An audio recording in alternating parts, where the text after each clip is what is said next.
आज के ज़माने में जिसका कोई नहीं होता उसका मोबाइल तो होता है, और जो मोबाइल का हो जाता है फिर वह किसी का नहीं रहता। अब जो मैं कहूँगा उसका पालन करना सबके लिए आसान नहीं है, पर कहना ज़रूरी है, आवश्यक है। कम से कम कुछ दिन का तो कीजिए डिजिटल उपवास, और बिल्कुल मत रखिए मोबाइल को अपने पास। मेरी यह बात सुनते ही कई लोग सिर्फ इसलिए टेंशन में आ गए होंगे कि ऐसे कैसे पॉसिबल है।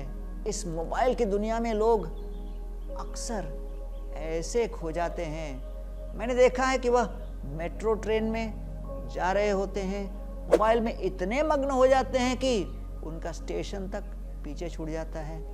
लोग परिवार के साथ आनंद और उत्सव के लिए कार्यक्रमों में जाते हैं, लेकिन उनका ध्यान सिर्फ सेल्फी लेने में, उसे कलर करेक्ट करने में और फिट सोशल मीडिया पर पोस्ट करने में निकल जाता है।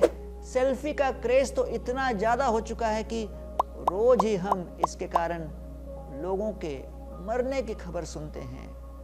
मोबाइल के नशे में इस कदर सब बैठे हैं, बैठकर एक कमरे में भी एक दूसरे से दूर बैठे हैं। एक और सीन मैं दिखाना चाहता हूं, पति पत्नी एक साथ बैठे हुए लेकिन पास पास होते हुए भी इतनी दूर हैं कि उनको एक दूसरे की उपस्थिति का अनुभव या एहसास ही नहीं होता। दोनों मोबाइल में खोए हुए हैं। स्थिति यहाँ तक आ जाती है कि एक लेवल के बाद यह समझ में नहीं आता कि उन्होंने फेरे अपने मोबाइल के साथ लिए थे या एक दूसरे के साथ। बच्चे तो बड़ों से भी आगे निकल गए हैं। स्मार्टफोन देखे बिना आजकल उन्हें न खाना हजम होता है, न नींद आती है। बचपन में असली दोस्त हंसी मजाक शरारतों से डिस्कनेक्ट होकर मोबाइल स्क्रीन से पूरी तरह कनेक्टेड हैं। युवाओं के लिए तो ये मोबाइल फोन और स्मार्टफोन ही ऑक्सीजन है। हर समय बस मोबाइल देखने की लत लगी रहती है। पढ़ाई को तो ये टाल देते हैं, पर मोबाइल में आए हुए हर नोटिफिकेशन के लिए हमेशा तैयार रहते हैं। जिंदगी से क्यों ऐसे निराश हैं कि मोबाइल की इनकी जिंदगी की आखिरी आस है। एक रिपोर्ट के अनुसार 2022 में भारतीयों ने स्मार्टफोन पर प्रतिदिन लगभग 5 घंटे बिताए। डिजिटल इंडिया का बीज बोया तो है, पर जैसे जैसे यह पौधा बड़ा हो रहा है, फूलों के साथ कांटे भी खूब दे रहा है। मोबाइल सोशल मीडिया पर रहना बुरी बात नहीं, प्रॉब्लम तब आती है जब आप इसका मिसयूज करते हैं। Excess of anything is bad and excessive use of mobile is leading to its addiction. Use the mobile. Do not allow the mobile to control you. हमारा न जाने कितना कीमती समय मोबाइल पर उंगलियां घुमाने, रील्स देखने में खर्च हो रहा है।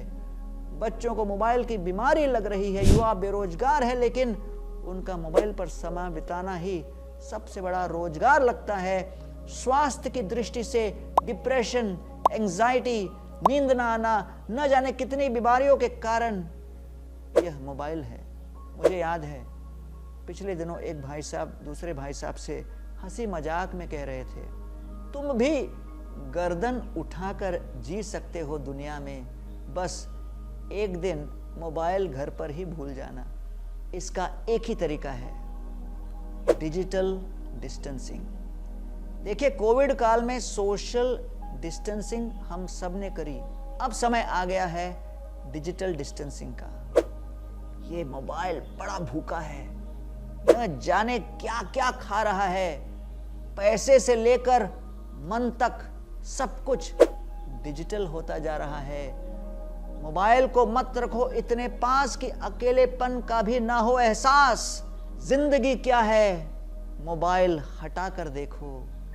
कुछ समय अपने और अपनों के साथ बिता कर देखो। इसलिए कृष्ण गीता में कहते हैं, मन मना भव मद भक्तो मद्याजी माम नमस्कुरु। अपने मन को नित्य मुझ में ही आविष्ट करो, अपने मन को एकाग्रचित करो और अपने जीवन को सफल बनाओ।